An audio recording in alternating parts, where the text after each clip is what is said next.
my shop, but she works on the block. So I want to give her a big shout out to Jill James.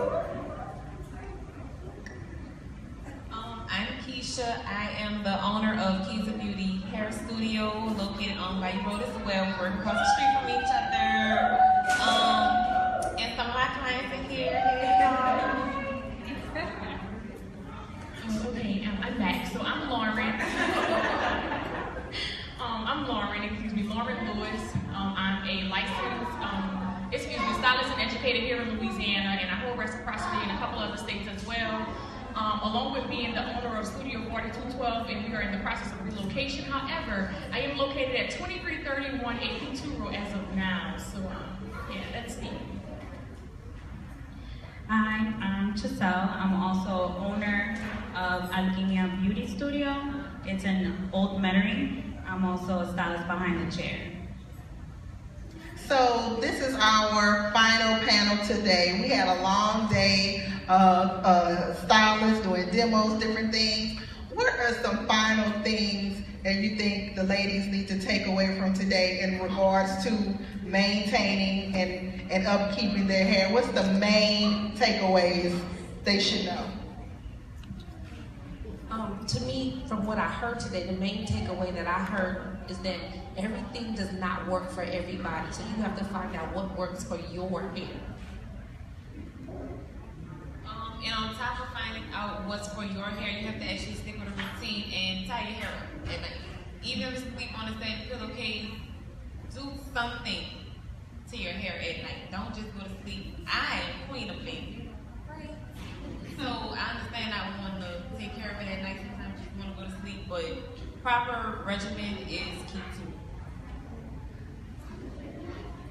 I'll say, not so much if it was spoke on today. However, for those of you that do not have a professional, a licensed professional hairstylist that is going to cater to you and the needs of your hair, not what you want, but the needs of your hair to get you to where you need to be at first, then you can channel things that you may want. So I would say the main takeaway is if you don't have a licensed professional hairstylist, get you one. That would be my main takeaway for today and every day. And I would say, now that you have all these samples to try out, and you feel like they're not working for you, don't get frustrated. Try something else. You know, don't give up on your hair. Don't just say, oh, I'm just gonna throw it in a bun and not do anything, because doing nothing doesn't help the situation. And it's not gonna get you where you wanna be at. It's not gonna give you that end result that you're looking for. So I heard someone once say that the reason they went natural is so they would be able to do their hair themselves and not go to a salon. But being natural doesn't necessarily mean do it yourself, right? Can I address that? I think that there are some things that we have learned here today that you can do yourself, but when it comes to like coloring or cutting your hair, or if your hair is going through something, I believe from time to time you should check in with your professional licensed hair care person. But I believe that today we saw the 5-minute hairstyle. We've seen some things that as the audience has learned that you can do by yourself, you can do on your own, but not everything. And so that's where the need comes in for a professional. A need for a professional is also based on what Lauren was saying earlier about the chemistry of hair. It's a science. We go to school for a reason. We learn things that isn't necessarily self-taught. A client can come to you, and if you feel their hair, you can feel that there's a medical issue within them that can bring them to the hospital, that can cure them before anything serious happens. Like, your hair tells a lot about your health, so it is good to have a professional in your pocket, even if you don't go all the time. But if you go to a professional at least twice a year, you're good. And then when you do it yourself, you can't really see the back of your hair. I remember at another event I was hosting, she's like, the crown of my hair is breaking. Why does that part not work? And I was like, well, why don't you go to a professional who can see it? I mean, does that make sense? So you just came to the stage. You want to add your 2 cents about why it's important to go to a professional versus always doing it yourself?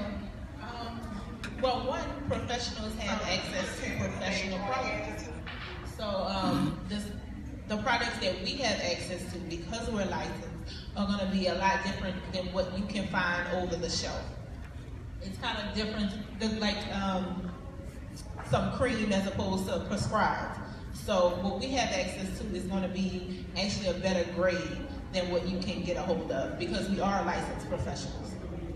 So what if your money is low one month, you don't have money to go to a professional, you can't afford these expensive natural hair products, maybe you can only pick up one thing from the dollar store. What should you do to maintain your hair? That's a real question.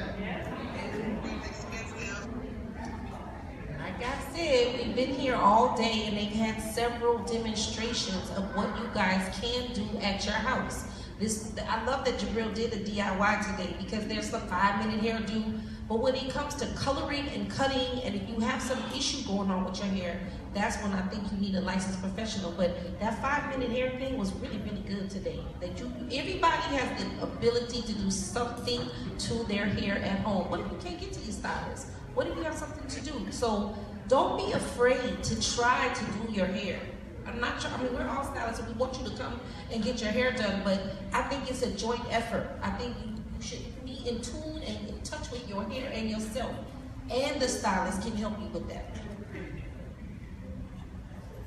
And don't, always ask your stylist, I'm thinking about putting this product in my hair, what do you think? Or what can I do? Always pick up the phone before you do something to your own hair and mess it up. Always call your stylist, ask her what she thinks, what she recommends. Now, we didn't really touch at this event on diet in your hair, but do you ever discuss with your clients about their water intake and things they're eating, and how is important is that to your hair growth? You are what you eat, so your hair is composed of things that you intake. Water is your best source of moisture. If you barely drink water and your hair is dry, that's kind of one of the reasons why.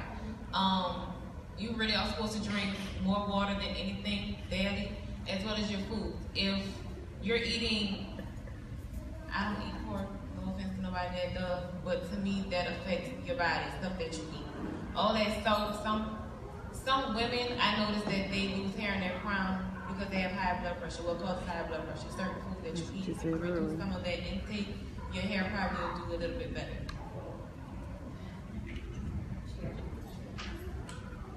Also, a lot of times, if you have a good relationship with your hairstylist, some things, like Key was saying, is medical induced. So sometimes you might be missing something. It might be a deficiency. Those things out to you, and then you can get to a doctor. Sometimes you might have a blood issue or something like that. A lot of things come out in your hair. So having a good relationship with a licensed professional